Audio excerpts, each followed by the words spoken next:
The psychedelic revolution is here. If you want to integrate your visionary experiences into your purpose, get clear on your entrepreneurial path, and help people while you do what you love, then this podcast is for you. Welcome to The Psychedelic Entrepreneur, medicine for these times. I'm your host, Beth Weinstein. I'm a spiritual business coach, 3-time entrepreneur, and a lifelong student of psychedelics and sacred plant medicines. You carry your own unique medicine, and your medicine is what we need for these times. This podcast will help you to share your medicine so you can create transformation in the world. Listen in on conversations with psychedelic leaders, changemakers, and conscious entrepreneurs who are living proof that a better world is possible when you follow your heart and live in alignment with your soul. Hello there. Welcome back to Medicine for These Times. I'm Beth Weinstein. Thanks for being here. And just a reminder, please take a moment, leave a review. I would greatly appreciate it. So today I'm going to talk about one of the most triggering subjects out there, money. I don't know why this is just so triggering for so many people. I would say it's up there with death, sex, maybe some psychedelics. Maybe the word shaman is up there with money, because the word shaman tends to get people all up in arms too. Anyways, I bring this up because this comes up every time I run a workshop or do some free coaching or, talk to someone on one of my discovery calls to inquire about one of my programs. And I feel like it's just so much in the collective that there is so much fear and scarcity out there, regardless if you actually have the money or if you don't have the money for whatever it is you want. There's just so much tied up in money. And I believe it is such a deep journey into healing money wounds. I have actually done a podcast episode. I forgot what it was titled, but it was something about how I worked with psychedelics to heal really deep money wounds, because I will tell you, I was raised in a family of scarcity. I was raised in an upbringing thinking that we were on the verge of going homeless and broke and poor. And my entire nervous system for many, many years was just so in this state of anxiety and scarcity and fear. And, what I discovered many, many years later after doing so much deep inner work around this scarcity and money, and really, I wanted to personally get to the root of what all of this was in my life. So I have been working since I was a kid. I was actually made to do chores in order to get money. I was never just given money for any reason. It was always work equals money. And then when I was old enough to get a job, first I had an under the table kind of job when I wasn't old enough. So I worked that summer to make money. And then when I was old enough to get a legal job, I got a job. And so I have basically been working nonstop since I was, 7, 8. I come from that mentality of you have to really work hard and suffer to make money. Money doesn't grow on trees. There's never enough, and to really hold on to it. And I think this really warped my mind, because when I actually got out there into the world and started making money from a career, which, by the way, was not great money at the beginning. It was actually very low, but it was very exciting to me to have this paycheck come in every few weeks and just have this money available. So what I did was I fell into this pattern of making money and then just spending it. And I noticed this at, in my 20s at a young age, where I would start getting better jobs and making more money. And it was like I had nothing more to show for it. And I could tell that there was a pattern running behind the scenes. So I made it one of my missions to start exploring what was going on and how this was ingrained into my nervous system, my state of being with money, and to start exploring my relationship with money and healing it, just like we heal our inner child, just like we heal some of our deepest traumas, just like we might have to heal relationships and bad things that have happened, and our parental wounds and our upbringing and breakups, anything that upsets us or that causes wounds in us. And some take longer than others to heal. And some actually, I believe, do take multiple generations, maybe even lifetimes and, multiple generations, because some of this I do believe is epigenetics in our cells and our energy that is stored there on so many levels of really feeling unsafe here on earth, of not feeling like we belong, that we're held, that we're provided for by Mother Earth, by this life. And of course, look at our society. We have to work to make money to buy most of our survival, food, which technically maybe we don't have to. We could forage maybe or farm, even that costs money. But, it's nature of the system. Money is part of our system, whether we like it or not. And this is one reason I like to talk about it, because what I believe happens out there in the psychedelic space, in the coaching space, in the spiritual space, maybe not in the coaching space, because a lot of coaches love talking about money almost like to the opposite spectrum where they're just talking about it all the time. And it's also very annoying. But in the psychedelic space and in the spiritual space, the healing world, it's almost taboo to bring money into the conversation, especially psychedelics. And I find this to be so interesting because I've talked to many people about how there's so many people in the psychedelic space just trying to spiritually bypass the fact that money is part of it. And here's the thing. I am just a solopreneur who is doing my best to make a difference in the world and serve her clients. I am not a venture capital fund trying to pour in, $50 million into the psychedelic space and patent psilocybin strains. So let's just name what is actually here. I am not funded by anybody other than myself. I am just a solopreneur business with a team that I hire and pay. But other than that, I'm just a person who wants to make a difference in the world. So pick your battles when it comes to money in the psychedelic space. So if you're going to yell at anyone on Instagram about money, please go yell at the big VCs that are pouring in the multiple millions and even billions into this space. So I will say that. But what I want to address is that money is here and it's part of your work. It's part of this space. And we need to stop bypassing it. This is almost like shadow work. It's like death, right? Why is everybody so afraid to talk about death or face death or, come to terms with it? And that is one beautiful benefit about working with psychedelics is you get to very often, depending on what you're working with, really go into that death process. And, Buddhism is centered around this, like learning how to live by learning how to die, really coming to terms with this idea and this notion of impermanence, that nothing, not even this little moment, even your best stillness, not permanent. There is nothing permanent in our reality. And the more we can come to terms with that, the better we'll just live, the happier we are, the more at peace we are. And so we cannot just ignore or brush under the rug this kind of elephant in the room that is money. And of course, me as a business coach in the psychedelic space, I have definitely not earned the level of respect that I would like to earn in the psychedelic space because I am one of the few people out there who are talking about business and money.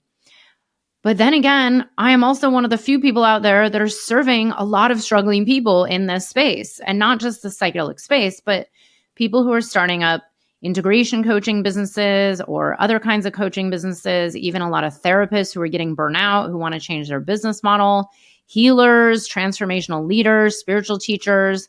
The reality is there are a lot of people struggling to grow real businesses that really support them. And if you don't have a business that supports you, you cannot really support people well. And I have brought this up on many of my psychedelic workshops that I've held over the last few months, that the last thing I think you or anyone out there wants to do is be in a psychedelic space, whether it's with a one-on-one or a group, it doesn't matter. The last thing anyone wants to do is be with a psychedelic facilitator or space holder or guide who is struggling or who is burnt out or who is only doing it for the money. That scares me. And I know it happens. It's out there and it's part of our world. There's always going to be people that are called to do things just because it's easy and it's a quick buck. And then there's people who are truly walking a path of integrity and service. And of course, every shaman has a bad day. Every space holder probably gets tired. I mean, let's get real. There's probably days where even the best, biggest hearted, open-hearted, high integrity space holder out there maybe has an off day and maybe shouldn't be serving that day. But, who am I to judge? But this is where it all loops back to bringing in this conversation around money and being supported, and also learning to see money differently and start to embrace it and stop denying that it is part of your work. I get a lot of people writing in saying, I can't afford your programs. And basically, they say they can't afford any of my programs, which I find funny because my programs range from $400 up to, 5 figures. And it's like, well, okay, if you can't afford the $400, I would love to know why not.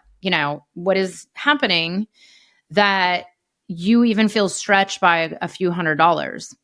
And this is where I start to observe people deep into their money stories. And here's the thing. I am not saying that there are not people who are truly struggling. And I am not bypassing the fact that there is a massive imbalance in our world and especially here in the Western world, with income disparity and women not being paid fairly and opportunities maybe not being made for certain people. I am not saying that, but I am saying what I am here to talk about are those who have an opportunity to actually do this healing work, to start to see money differently, to allow it to enter into your life. I actually had this talk with someone, I think it was during my last free coaching session, about seeing money as you would a small child.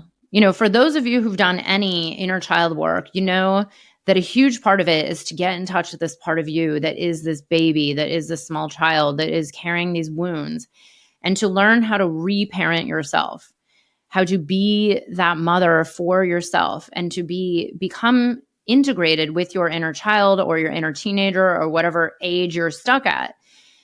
And on some level, for those, and I'm only speaking from my own personal experience because I have done so much deep work around it, and I still am. I have been very successful for many years now. Thank God. I have worked my butt off, and I've definitely had moments where I've plateaued, where I'm like, okay, something's off here. I can't seem to get past a certain point, or I'm not raising my rates enough, or I'm not valuing myself. I've done so much deep work, but one thing I have done is just really deep inner work around scarcity and money, and really changing my perception, because it actually is a choice of how we want to perceive money. And the one thing I see a lot of people get stopped in their success, in their business, and in their abundance is their beliefs around money and people with money. And even someone I know recently, I said to him a few weeks ago, I said, why aren't you famous yet? This is one of the most talented musicians I've ever known in my life. It has just, and it's not about the fame, by the way. It's about, I want his music to reach more people because it is just incredible music. It is beyond normal. It's outstanding. It's extraordinary. And it is also very healing, conscious music that I do believe the world needs to hear more of. And so I'm like, why aren't you out there more? Like, why are you not huge by now? And what's interesting is I asked him to talk about this, and one of the first things I noticed was a story. And I could see that it was a subconscious belief that was running behind the scenes that was actually keeping him from that success. And I know, pinpointing that one little thing, like, hey, what is that you just said? Do you notice it? Do you notice what you're saying? And to really slow down and start to notice the stories you tell yourself around money and abundance and the system and capitalism and all the problems in the world and how much you don't like certain things. Here's the thing. I am able to hold both. I have done so much work to understand that I freaking hate our system. I think so much of it is broken. And I do think a lot of it needs to be fixed. And I think it actually will be, because who knows what might happen. But, like anything, what must go up must come down, and vice versa. It's just the nature of cycles. It always happens. So I have full trust that whether we see it in my lifetime or not, there's always going to be a time where, money is going to be different. Abundance is going to be different. The whole world's going to be different. The systems will change because they've never stayed the same, even though it seems like they have, So just, I know that. So that's what keeps me going is like, okay, I don't like it, but it's here. This is the true definition, by the way, of spiritual bypassing. It's like people don't want to admit that something is there and they're just bypassing it. But we have to first acknowledge that this system is what it is in this present moment today, whether you like it or you don't like it. So first, accept it. This is like the very premise of spiritual growth, right? It's like first you have to recognize. By the way, I will quote Tara Brach, her RAIN method, RAIN. If I can remember the exact acronym, recognize, accept. I forgot what she uses for the word I, but I will use the word integrate and nurture. And I've been on her retreats before. I'm like, I forgot what she uses for I. Anyways, integrate makes the most sense, but she uses either integrate or a different similar word. Recognize, accept, or acknowledge. I think one of the two. Integrate and nurture. So, okay, this is Tara Brach's RAIN, but my own take on it. But this is the way to transforming your relationship with money. You have to recognize where we are in the world right now and what is true in the system in this present moment, even if it might change in 6 months or 6 years or 600 years. Right now is all that matters. So accept it. Even if you don't like it, accept it. It's like anything, you have to accept, okay, I did not like that, so-and-so abused me at a certain age, but I can't bypass that happened. So I have to actually just recognize it and start to work with it. This is what integration is. So recognize that money is here, recognize that our system is here, whether you like it or not. And I really encourage you to start to accept it. And here's where it is a choice. I do A Course in Miracles work every single morning. And a huge part of the premise of A Course in Miracles is choosing this perception, shifting from the perception of fear to love, and choosing love perception. So when they say love, it's like you have a choice to see everything with one viewpoint or another. And so you can choose to see money as bad, evil, blah, blah, blah, all these people, the lizard people that run the world, whatever you want to say. Or you can actually choose to look at all the positives that are being created with money. This is what I've been choosing for many, many, many years. I always tell the story of how one of my old, very good friends is actually a billionaire. And he's one of those billionaires that has earned billions by selling companies and blah, blah, blah, but he's also created really amazing companies that help humankind, or at least I think they do, because they're good healthcare companies, or at least they were. I don't know. We'll see. But he's also put a lot of time, energy, and money into supporting a lot of other businesses, movements, nonprofits, big projects that are doing good in the world, that are making a difference. So since I've hung around with a lot of people like that over the years, I've seen that, there's actually a lot of people with tons of money doing great things. They are not all evil, the Bill Gates of the world, or whoever you hate. Mark Zuckerberg. Mark, please don't hold this against me. I'm like begging to those algorithms. Mark, I don't hate you. I'm kidding. So, really choose your perception of how you want to see money. So this is where you can accept it and then start to integrate it and really start to slow yourself down and notice the stories that come up that you tell yourself when even listening to this episode, you're like, this girl triggers me. She's always talking about money and business. Ew, why am I listening to this? Or are you like, wow, maybe I should start to pay attention to my stories that I tell myself?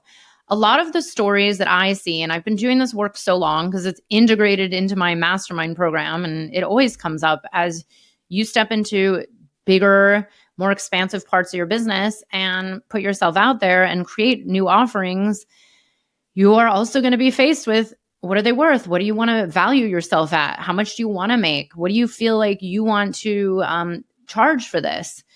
And so there's always wounds and triggers that come up around money. So I've been doing this a long time. But this is where, if you start to integrate it and pay attention to the beliefs, the stories, write them down, just get them out there and just start to give them some love. This is like the inner child work. It's not about pushing them away and saying, oh, I hate you. You're the one keeping me broke. It's that one story that's keeping me broke. But take those stories that are keeping you broke, and hopefully you're not broke, by the way. But take those stories that are keeping you from having the abundance that you want and start to integrate them. Start to pay attention to them and give them love and see them fully. And see, you can even, to me, the stories don't matter, but if it makes you feel better, you can even pinpoint like, oh, wow, that was what my father used to say, or, oh, that's what my mother used to do, and this is why it happened. Or, I have this deep ancestral belief that runs in like generations around suffering, or having to work hard, or having to, not allowed to be wealthy, or made an unconscious vow to always make less money than your parents, whatever it is. I've done so much NLP work and subconscious reprogramming around this. And they say this is a huge part of it. So I encourage you to really nurture and integrate these stories around money in the psychedelic space, money in the healing space, psychedelic facilitators wanting to be paid, even some facilitators charging $10,000, $15,000, $20,000. I know people that are charging very little to the point where they're barely making money. And then I know people charging, in the $15,000, $20,000, actually $40,000 range for a psychedelic experience. And yes, I can name the name of that person that I know charging 40 or 50 or maybe even more. And, nurture it. Nurture the fact that it's here and it's okay and it doesn't make them wrong or you right. It just is.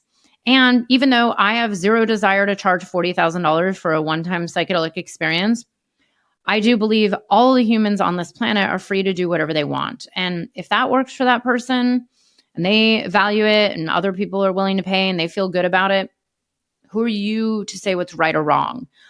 This is where it's the deep inner work into really knowing yourself and being your sovereign pillar of light that knows what's best for you and what decisions you want to make in your business, where your value systems are, what you want to bring to the work you do. This is why sacred reciprocity is actually one of the first things I teach as you go to create your offering inside of my mastermind program.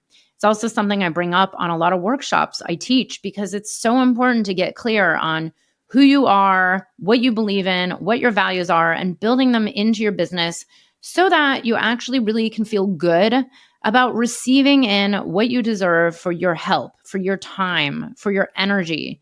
Because in the end, you have to really value yourself. And I will say there is nothing like really making the kind of money that you can actually start supporting others with, meaning every year, especially around Giving Friday and after my summit in the fall, I always give a huge part of my summit away. And then during, right before the end of the year and during Giving Tuesday, I donate to nonprofits that I really care about. And it feels good to be able to give freely and not even blink and not even feel scared and just give. And additionally, to be able to really support causes that I believe in and not just financially, but energetically and physically and like really give. And you can only do that when you're truly thriving and supported. So this is one thing I really encourage you and I teach everybody to try to see money as how we can actually create change, how we can create a better world, how There are literally, parts of this world where people still don't have access to clean water. And that is one thing I personally believe in a lot, where it's like, we take it for granted that we have so much clean water available all the time here in the Western world, even though some of it's not actually clean, but you know what I mean? But there are places on this earth that struggle for the basics. And imagine if you had all that money that you could just give, that you could actually fund a project that brought water to someone or a whole community. I've been immersed in indigenous communities or mestizo communities down in Peru, and I've seen, really ultimate poverty. And I've also seen like how happy they are when we give them gifts and when we send them things and we're able to bring them money or tip them and see them well supported. This is all part of the cycle of abundance. So I could talk forever about this, but I just wanted to bring this up because I find this to be one of my favorite subjects. And I know it ends up triggering a lot of people, but one of my personal missions is to have this be out in the open as a subject that we can talk freely and openly about without having people, spiritually bypassing or getting triggered or pretending like money doesn't exist in the space, because it does. And, I have yet to see, I know I've heard about them, but most of the indigenous and mestizo communities that I know of, that I've worked with, that my clients have worked with, they all charge money. They're not working for free. It's, making plant medicine, it's a very expensive process. There's a lot of human labor. There's a lot of, growing. It's not like, it's just so abundant that you can yank it out, and you don't want to do that. You want to find someone who's growing it sustainably. And this goes for many medicines. And for those of you who've grown mushrooms, it is not just like so easy all the time, and it's not free all the time. So we really have to bring in this acknowledgement that the medicine space, the psychedelic space, has money in it, and it's just part of our reality. And if you choose to work completely for free, all the power to you. But please, I encourage you, do not struggle. You need to be thriving in order to serve this planet. And this planet needs you to be living your best life and to be really taken care of, as I say, energetically, spiritually, and financially, in order to be of better service in this world. Anyways, I hope you enjoyed this. And please let me know if this triggered you or if you have any comments. I always love to know. And how do you feel about money? I would love to hear it. Thank you so much for being here. Have a beautiful week, and I will see you next week. I hope you enjoyed the episode. If you're feeling inspired, I'd appreciate it if you showed your love with a review. And check out my YouTube channel where you can find the video version of this podcast.